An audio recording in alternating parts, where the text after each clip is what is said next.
Hello there, everybody, and welcome to the entertainment headquarters. And of course, welcome to the Retro Classic Movie Show. It is the show on my segment where me and my amazing co host, Mr. DJ Anubis from the Metal Tavern Radio, select a movie once a month and we'll talk about it. And it can be anywhere from the 70s all the way up to the early 2000s, whatever we want to do. And this time it was my co host pick.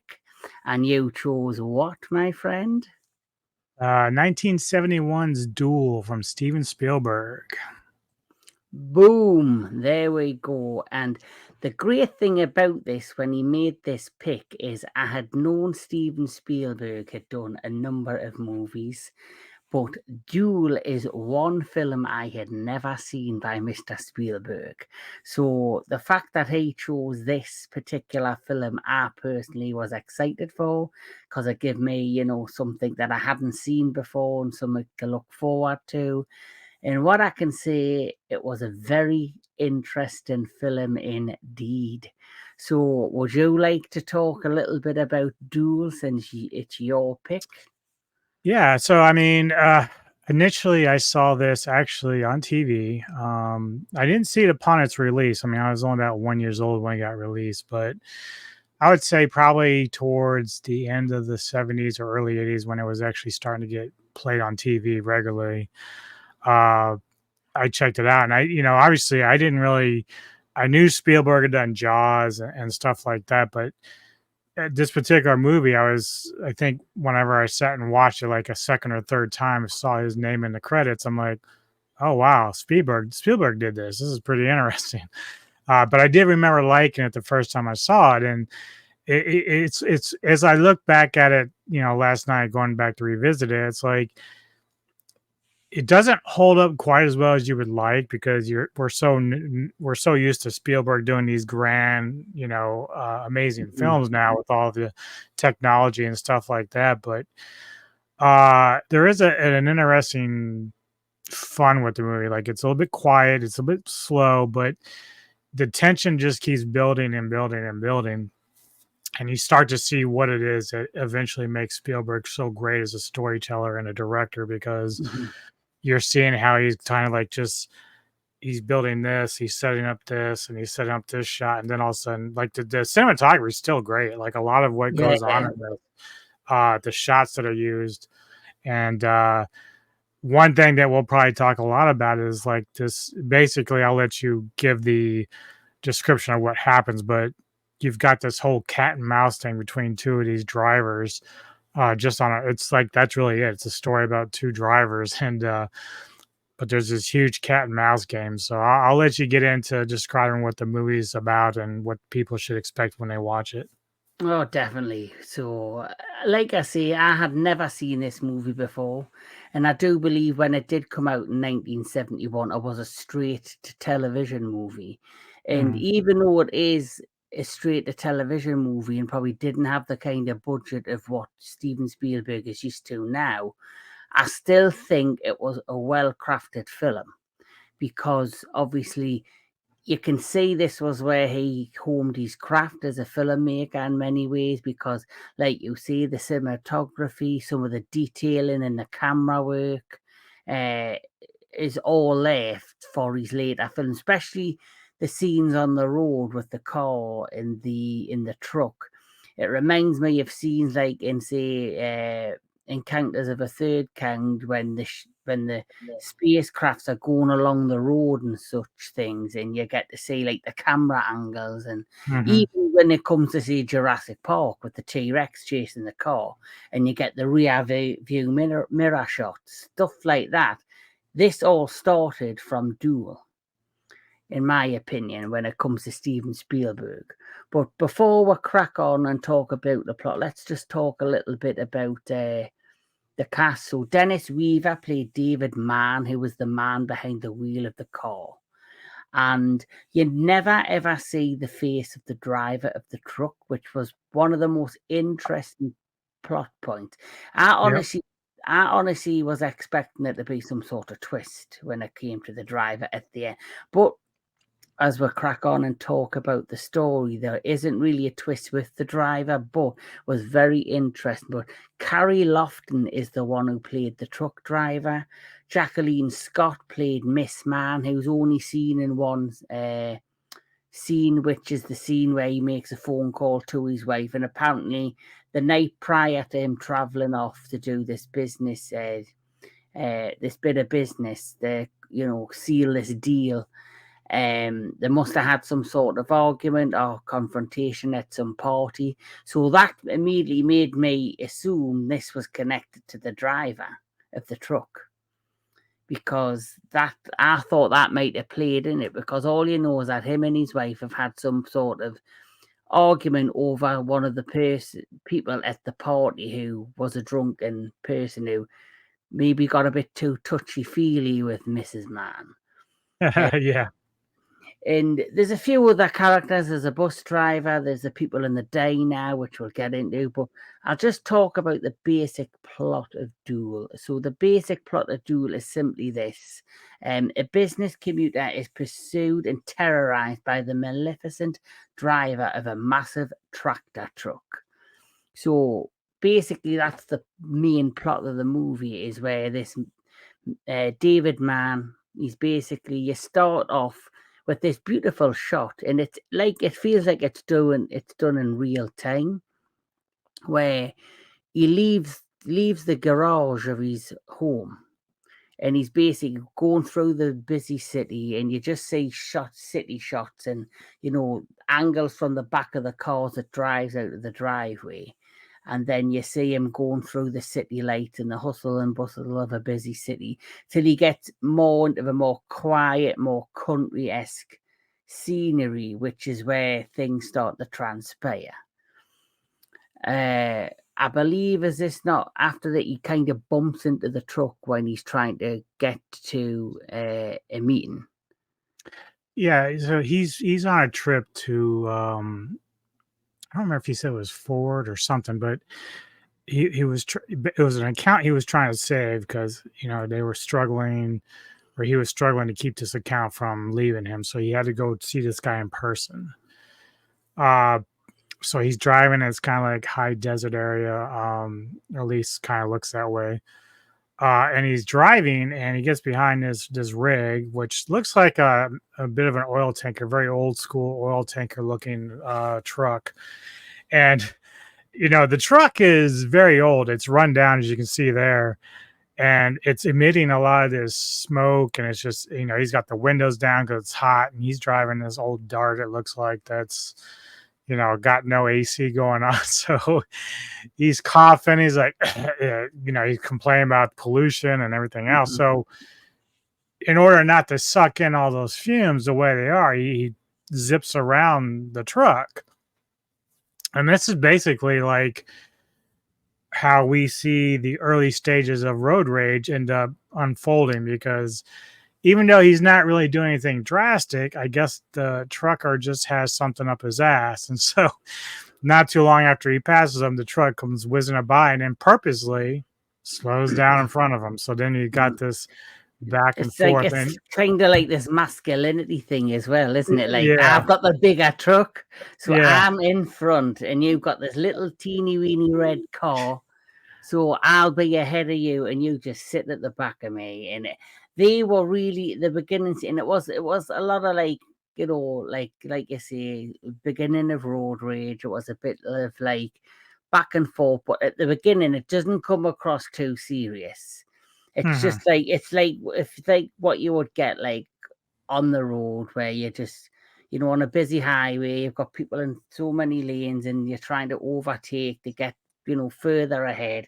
And you will get the odd person that beeps the horn and basically pull you, then give you the finger, like, you dickhead for over swerving me and stuff like that. But it's nothing too serious. And then this is when he pulls up to the gas station. And he pulls up to a gas station after they've had like this mini kind of back and forth on the road with the truck and the car. And this is when he pulls into the gas station, I guess, to fill the car up with gas. And this is when he first has this is where you kind of think, oh, is there more behind this than there is? Because this is what gave me the feeling that it might have been, because he gets to the gas station, he decides to ring his wife at home. And so he's on the phone at the gas station and he's basically talking to his wife. And as he's pulls into the gas station, as you can see behind, the truck pulls up as well. And for a while, he's sitting in the car looking at the cabin of the truck. And all you can see is like an arm hanging out of the truck, but you don't see no face. And the person in the gas station obviously comes up to him and says, "What can I do for you, mister?" He fills the car up. He starts cleaning the windows of the car. All at the same time, obviously, the truck driver's starting to be a bit impatient and he's beeping his horn to be serviced faster. And this is when he goes and rings the wife, and we find out that story that they've had kind of this kind of argument the night before. And because I've had this argument, and she sees that person at this party or this, work party, whatever it may have been, was a bit too touchy-feely with that, and she wasn't happy about it, and she was expecting him to be a bit more involved, and he's kind of like, "Well, what could I have done, blah, de, blah, de, blah." And then, this is basically, he promises he'll be home by a certain time, blah, de, blah, de, blah, and that, he has to seal the deal with this client in person because it's a very important business account. And if he doesn't seal the deal, he could lose the account and it could probably cost him further in his job that he does. Yep. So this is where things start to heat up because, like you say, the great thing about this is it's the slow build up to the events that transpire. But the events that transpire, it keeps you gripped for each confrontation with him and the driver of the truck. Yeah, one thing that I kind of took, because like you said, we never see, or we never get a reveal of who the trucker is. But the cool thing about this is the tension build. And one thing that I could really appreciate watching it again last night was, because Neko watched it too. She had never seen it, but she watched it as well. But in some ways, I kind of felt like the trucker, it was almost like a working class, like resentment to the driver in the car. Cause it's like, maybe the trucker felt like, man, look at this piece of shit suit and tie guy, like waving his car around and shit. Fuck this dude. It's like, it's almost like that. And then but it also came to show you that like somehow the trucker was like king of the road. Like this was his domain. And so there was a couple instances in the movie that stood out to me, and it showed how the trucker is very good at making Weaver's character like break down like into a paranoia. Yeah.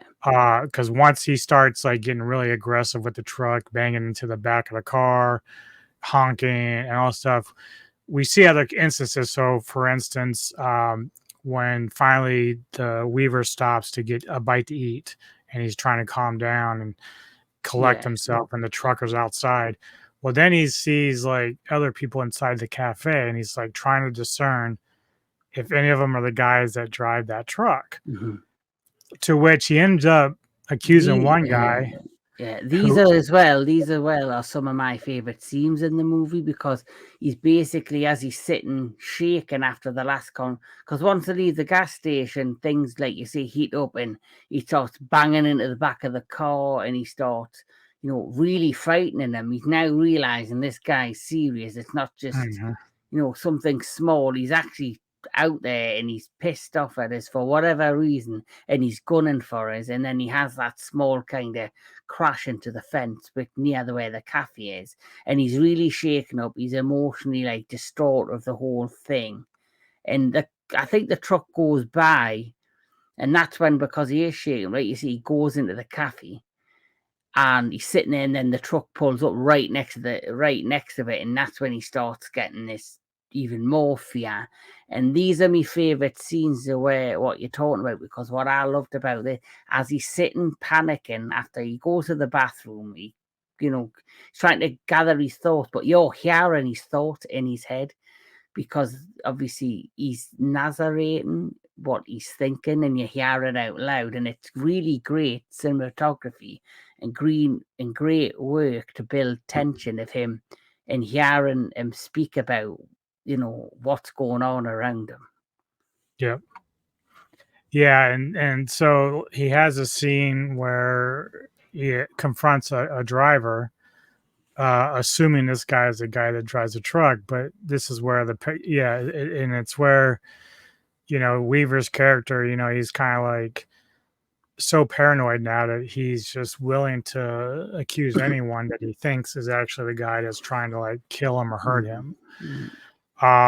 I think another thing as well, why you confront certain individuals within the cafe is the only other aspect of the driver you see is you see his boots when he enters the cabin, and he's got these dark, like brown cowboy boots on. So as he's sitting in the cafe and he's looking around to see who he could spot, who potentially could be the driver, there's 3 certain individuals he sees with dark brown boots on, which obviously this is the first individual. Well, he's not the first one he sees, but he's the one he ends up eventually confronting. But there are 2 others. There's this gentleman. Yeah.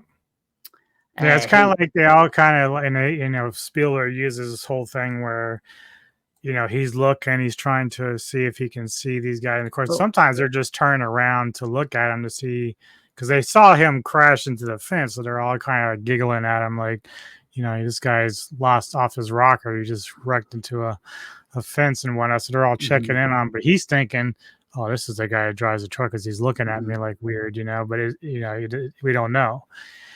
And so he gets into a bit of a tiff with one of the drivers. The guy actually gets the better of him. Like, he's not suited to take on a trucker anyway, but eventually he's asked to leave. And, again, I can't remember if the snake lady becomes before the bus or not, but the snake lady, I think, is before the bus. Yeah, is before the bus. Yeah. Okay, so he gets to a point where he's going to make a phone call to a phone booth, and this lady off the road somewhere has like a bunch of rattlesnakes. I don't know if it's like it's not like a petting zoo, but it's almost like just something for people to look at. She's very proud of her snakes. And he's there trying to call the police, and the trucker comes back by and almost runs him right the fuck over. Like, he had to jump out of the phone booth to avoid being hit. And the trucker does a couple of rounds destroying the snake aquarium. Yep, there it is. And like, dude, that is close shit right there. And so, this is clearly the trucker. This means a lot of business here. He's not fucking around. And every time Weaver's character tries to get some solace, like when he meets the old people on the road and he's like, hey, can I just get in your car and get to a place? And they're like, we don't want to be involved. The trucker starts backing up, almost hitting the old man. He's like, nope. And he just took off and went the other way. It's like that is probably my favorite scene within the film, of when he goes to, like, how they always say, like, on the long, like, say, Route 66 or wherever in America, you always have like these gas stations that have like these little gimmicky, like, museums that talk about local legends or something like that. Like something like out of A House of a Thousand Corpses, when you had Captain Spaulding, and then he had his, Museum of Madness with all the different, with that local legend of Dr. Satan.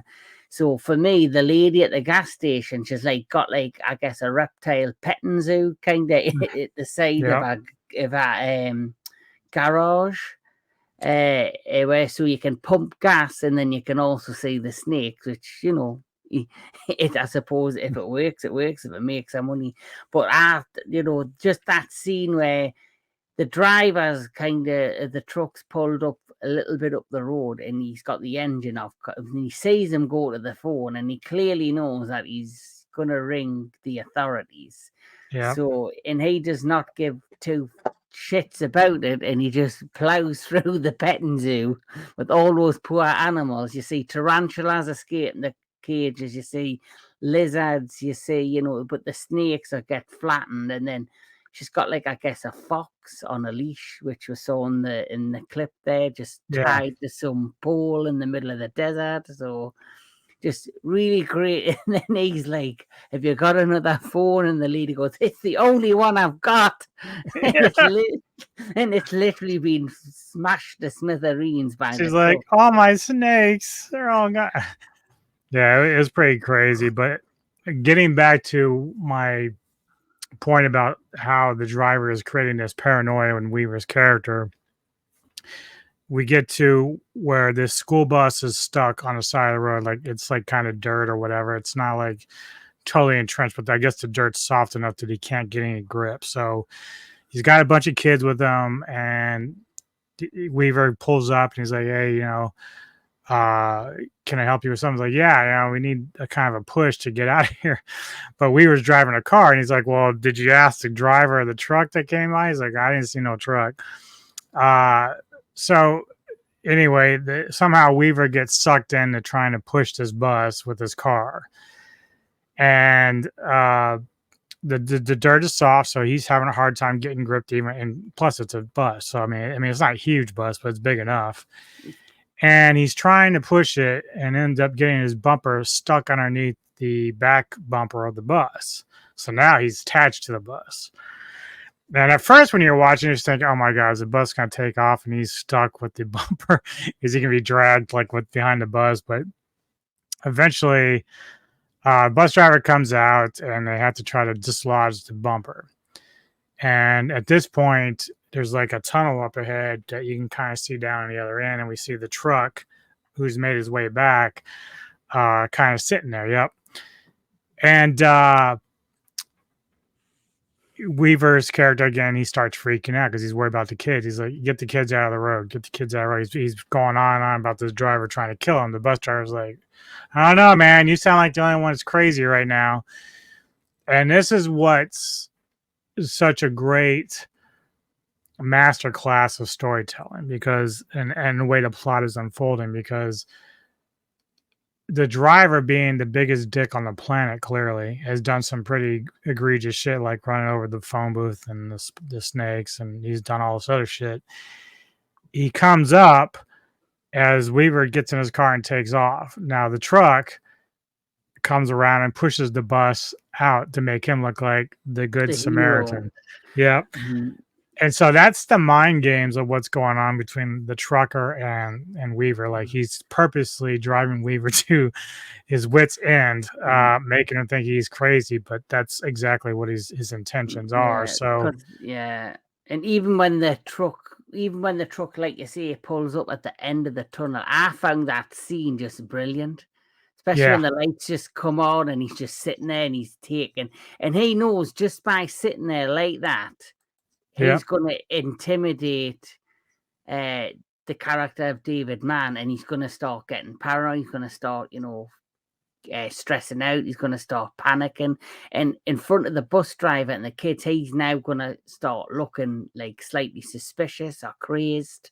And yep, even the bus driver says, when he sees that man's trying to get me in that truck, even the bus driver says to him at one point, "Well, I think out of you or the bus driver, I think you're the crazy one." About the truck, sorry, about the truck driver, goes, "Between you or the truck driver, I think you're the crazy one," because how he's acting with like this panic and this stress on his face. So, like you yep, agree, it's an amazing work of storytelling.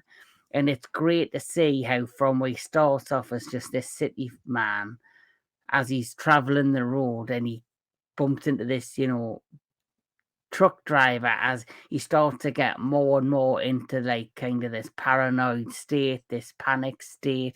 And like you say, the tension and the atmosphere slowly builds from the beginning to the point that we're at now within the story. yep. Yeah, so eventually he pushes the bus out of the way. Nice trucker of the year award there for him. And then it's back to the cat and mouse on the road. Like, they're just and somehow, man, like, and this is a credit to Lofton, the guy that is the driver. I thought it was initially just another actor, but Lofton's like been this legendary stuntman in the industry for years. Mhm. And he's done other movies that I've seen with trucks and Mhm. stuff, which so he's really good at doing Mhm. this. And the Yeah. driving of the truck, especially on hills and stuff like that, is pretty great. Mhm. Mhm. You mentioned one time you saw Black Dog, right, with Patrick Swayze. Yes. He's Yes. also a driver in one of the trucks in that. Mhm. Well, believe it So, or not, this is Lofton. oh, that's in there. Okay. Yeah, and he's one of the people who was sitting at the bar with the sorry, in the cafe, sitting, yeah, I guess, at the front where with the brown cowboy boots. So technically, even though he's not mentioned or anything, he basically is the driver. So the drive, but Oh, he's that's also cool. Like there is a reveal, but you just unless you really know what you're looking for, uh, you wouldn't know because Mhm. really, technically, you're not supposed to have seen the driver at all. So that's Yeah. just something we've learned over the years that that's Mhm. Lofton. Or whether they just had Lofton in that scene but didn't credit him as anything. He was just a background character. Right, right, right. But like for example, I do remember the bar scene, the one he has the initial fight with. He gets up and leaves, gets in his own truck and drives off. And then you had that scene where somebody kept turning around and he had a glass of water in his hand. You see him get up from the seat and he goes behind the truck, and you initially think he's going to go into the cabin, but there's another vehicle behind which he drives off as.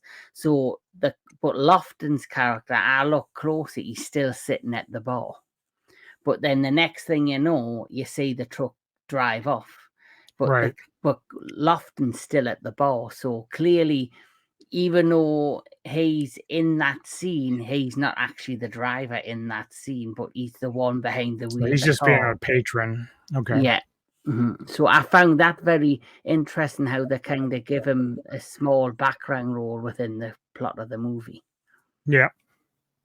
So yeah, to get back to cat and mouse, and in fact, earlier in the film, we learned that when Weaver's character's at the gas station, the mechanic slash gas attendant, he's like, your radiator hose is going bad, just so you know. And he's like, yeah, I've heard it all before. Weaver's like thinking he's just trying to swindle him out of extra money. But that plays a factor later in the film as they're going up and down these hills. They start going up a hill, and for trucks, it's obviously much harder because it's a lot of weight that you have to try to get to go up. So they have to drop down a low gear and kind of grind their way up until they can get to the down part of the route. For the car, it should be much easier. And for a while, Weaver is able to put some distance between him and the truck, but then his radiator hose starts leaking and he's got, air compression issues. So his car is starting to slow down. He's like, no, no, no. He's really freaking the fuck out because he wants to get on the other side of this hill to get back down the downswing. And they finally do, but the truck obviously catches up with them. And then there comes like a split in the road. I think it's like a detour or something. So Weaver quickly, even though I don't know if he's like kind of losing control of the car, if it's just because he's really like nervous. He's going really fast. He's taking these turns pretty fast. So it's probably more just his nerves than anything. So he's jetting around corners faster than he should, but he splits off and the truck, I think, blows through the detour signs, but I think he still ends up kind of catching up with them on the other end. There's like a train or something that they're going to be crossing in front of. And I don't know. Should we get to the ending area? Yeah, so basically what happens, he manages to get down to the hill and he crashes, he goes into the side thing. And is this not the point where when the truck goes past, he finally says, or I don't know if this bit happens earlier, where he's so fed up, he's so, he's kind of on the verge of giving up, where he eventually goes, I'm just going to sit here. And he sits in that area for a good hour because he Yeah, thinks, that's a I'll little bit get. earlier. He's just kind of like, he's trying to play hide and seek. He's letting the guy go. He's hoping that after an hour, the guy's going to be way down the road. Mhm. And then he gets woken up by a train that passes by him honking. He initially thought it was a truck, which really, again, Spielberg, when you first see what's happening next to him, you think it's the truck, but it's actually a train. And so for not just the character, but for the audience, you kind of have this like shock moment when Mhm. you hear it. But he thinks, okay, yep, it's been an hour. I slept a little bit. Time to get back on the road. And this is obviously before the hose breaks and everything. So he gets back on the road, and lo and behold, who's waiting for him? Just waiting down the road for him. So it's kind of like, yeah, I don't know. The trucker just kind of knows the game, I guess, and he knew that he'd be hiding and wasn't fast enough to like put that much distance ahead of him down the road. Mhm. So he's like, he must have pulled off and hid. So I'm just gonna wait here, and that's what he does. And so again, the chase is on, and we covered where they split off from the detour. Now they're kind of going. I used to think it was like and maybe it still is like the areas that they would dig out for sand and stuff for trucks when they're Mhm. going to take out sand to salt roads and stuff. I don't know if it was something like that or not, but I think it's more of like a cliff, and somehow they're kind of making their way up down to this area where there's a cliff. And initially watching it, I thought, man, I don't know if the trucker knew it was there or not, and eventually he doesn't, because we can see by the trucker's reaction at the end, the very end, that he's kind of surprised. But it's weird how it's sort of like slow mo played out. So Mm, Weaver's up there, and So yeah, this is him like, and it's also like nearly sundown as well. yeah, So yeah, and if you look at his face there, he's like, this either works or I just don't give a damn. right, He's like on the verge. Is like, great. I've battled this guy for probably a full day from sunrise to nearly sundown. I've been, out of my wits, paranoid, frightened, I just don't give a damn anymore, which is where he's at now. And he's come up with this idea. And if this works, it works. If it doesn't, he's going to be stranded basically in the middle of nowhere. yeah. So it's like the name Duel, like he's facing the truck. It's almost like a game of chicken, which he's not going to win, but he starts driving towards the truck, and he gets out, opens the door, and he's definitely trying to push the gas down uh, to face the truck and whatnot. And so they're racing at each other, and he jumps out, and of course the trucker hits the car and continues to push it, and not knowing that there's a cliff there. The car's catching fire because it's got it by the side, and it's pushing it, and eventually he doesn't see the cliff till like the last minute, but can't stop the truck fast enough, and that's when he pushes the car into himself over this cliff. And there's a nice like shot of how Spielberg uses slow mo here to capture the fall and everything else. It's not like real fast. So yeah, it's just a very nice shot there. And the funny thing about this, Kevin, is what does this scene kind of remind you of years later? Because we just talked about it. Tremors. Yep, exactly. First thing that came to my mind is like, that looks a lot like Stampede. Yeah, Yes, I got that inkling as well, but the whole truck scenario with it being a very dark, old school truck, and some of the scenes within this where he's bumping into the back of the bumper of the car, and you never really see the driver, and you just maybe see a hand, or you might see a little bit of the head, but there's like a cap on, or like you see the boot. This reminds me, and it's got to have inspired certain scenes from another particular film, which is a horror film. Can you think of the film I'm talking about? are you talking about the bumper and bumper stuff? Yeah, in the old school truck. It 100% has to have inspired certain scenes in a horror movie that came out in the 90s. I'm trying to think. I don't know. Some of the stuff that when Neko and I were talking kind of reminded us of stuff that he used in Jaws a little bit, but Yeah. Well, um, I'm just talking about the cinematography and the look of the truck, oh, oh, oh, and you know what I think it inspired?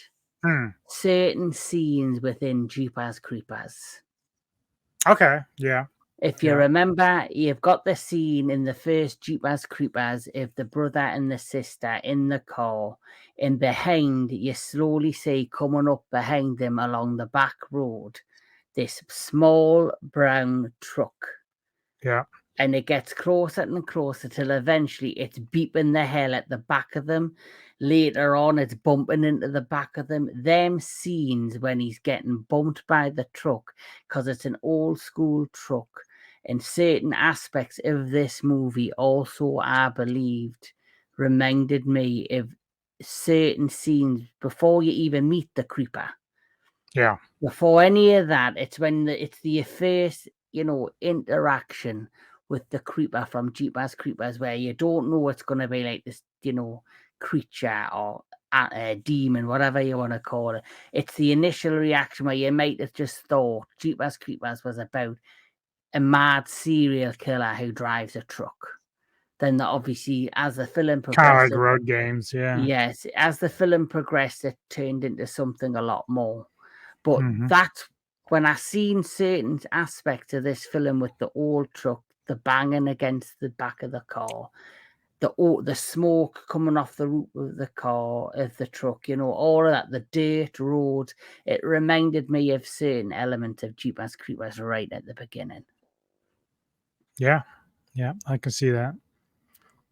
Yeah, So so it's kind of funny because it ends with just Weaver's character overlooking the wreckage, and clearly there's no guy surviving that. But uh, it's so weird because you take that and you try to throw it up against anything else he's really done, like in terms of style and stuff. Like many movies that he's done have like eclipsed Duel by miles, but again, budgets, and that was like his first film, I think. And but you can see like where the genius is in his writing and his mhm, directing, and how he is able to tell a story even with the simplest of things, with just two guys on a road. So yeah. it really does a nice job with that. Mhm. Definitely, and obviously he's more into the bigger budget stuff now, like Yeah, special effects heavy, but great. Still, always delivers with great stories and great characters. Where sometimes it shows you he's more simpler, simplistic stuff is a bit refreshing and better than always doing. Like, I haven't seen it yet, but I know people rave about The Fableman, which is what he did, which was, I think, about his younger years. Apparently, that's a very good movie. I haven't seen that. But in terms of Steven Spielberg, like we said in our top 10, he's very creative. He's going to go down as one of the most creative filmmakers, writers, producers, or whatever, within Hollywood, forever. And even for his first feature film or television movie, that this is, you saw the potential in him right from the oh yeah, beginning, from the film, from his cinematography within the movie, the characters, how he could create the story and keep it going. Especially if you think about it, the acting's all from one actor throughout the yeah, whole plot.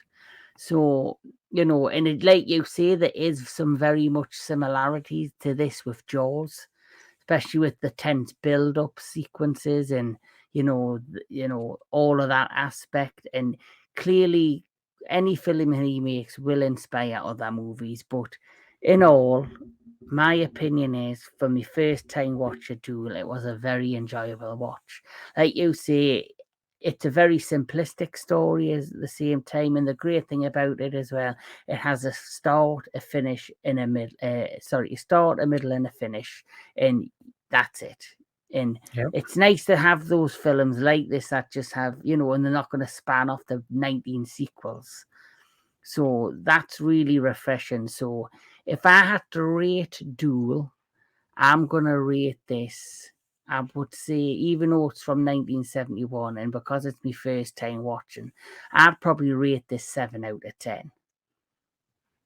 That's where I put it. I don't think I ever would rate it much higher. But if you're like me and you were a young teenage kid, and checking it out, you're like, wow, this is pretty cool for something that just deals. There's no monsters and there's no dinosaurs, there's no aliens. It's just Yeah, two dudes on a road, but it's very compelling storytelling and it's really fun to watch. So yeah, definitely. 7 out of 10 is very fair. Yeah. Yeah.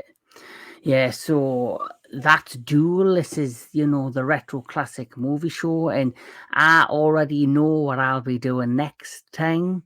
But me and DJ Anubis will be meeting up again tomorrow because live on the entertainment headquarters, we will be going into the darkness. That's right, my horror segment on the channel.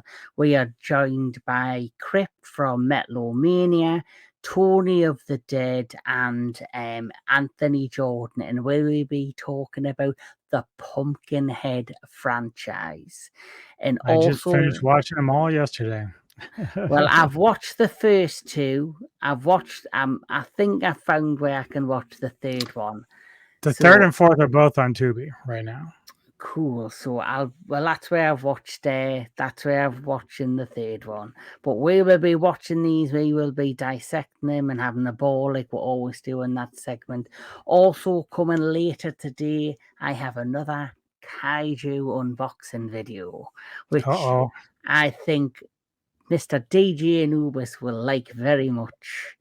And also I have some more reviews coming later this month. I've just finished watching Under Paris as well. The new, apparently the scariest shark movie since Jaws. I watched that the other day, so if you want someone to do a review with you, I'm game. I think that would be a good idea. Is it the scariest movie since Jaws shark movie? Well, you'll have to hear my and DJ Anubis's thoughts on that one. But what is coming up on the Metal Tavern Radio? So I've decided what our pick's going to be for Cinematic Synergy, which we can probably do next week. It's on Tubi as well. It's called Cemetery Man from 1994. Very good movie. I've seen it. I'm not sure if you have. I got a feeling you haven't. I've heard of it. I've definitely heard of it, but I've never seen it. So I will True have to gem. check that. True gem. True gem. Let's see. Tomorrow, as you said, we're going to be on Entertainment Headquarters doing Pumpkinhead series. Forgot how much I love the second one. But Saturday, Neko and I will be doing a new Global Unscripted, talking about, we're reacting to a video called Falling Down about the movie The Great American Lie. I have no idea what it's about. It's got me curious. So I'll check that out. And then we'll be talking about this new document series on Netflix called Dancing for the Devil, which is a very interesting story about a gal who's supposedly in a dancing cult. But we'll be talking a little bit about that as well. I'm going to be doing, usually it's Kevin that does these kind of things. I'm going to be doing a top 10 TV horror movies. So if you want in on that, and I'll see if I can get some other guys that want to join in. So what's that? My top 10 TV movies. Yep, all TV horror films, and most of mine are all back from the 70s and 80s. So I'm just going to warn everybody now. That's really when the highlight of that era really was for a lot of TV films. I'd have to have a good thing because I know a load, like you say, like what our good friend Preston, Fat Samurai guy, always says. He's seen a million movies, but there's a million he hasn't seen. So, yeah, I've seen a lot of movies, but whether they've been television movies or not, that is another, thing. But there is another, since you've mentioned it, I do want to do another my top 10, and you can be a part of this if you want. And that is my top 10 iconic film deaths. So I've thought about that. yeah, so that's going to be the next my top 10. When it comes out, I'll have to, schedule it at some point. But that will be, top 10 film deaths within film, whether it's a bad guy, a hero, unexpected death, who knows? But that will be the next my top 10. But like I say, this has been the entertainment headquarters. This has been the Retro Classic Movie Show. This is my co-host. Give him some love, give him a like, share, and subscribe. And like I always say, we'll catch us all at the next one.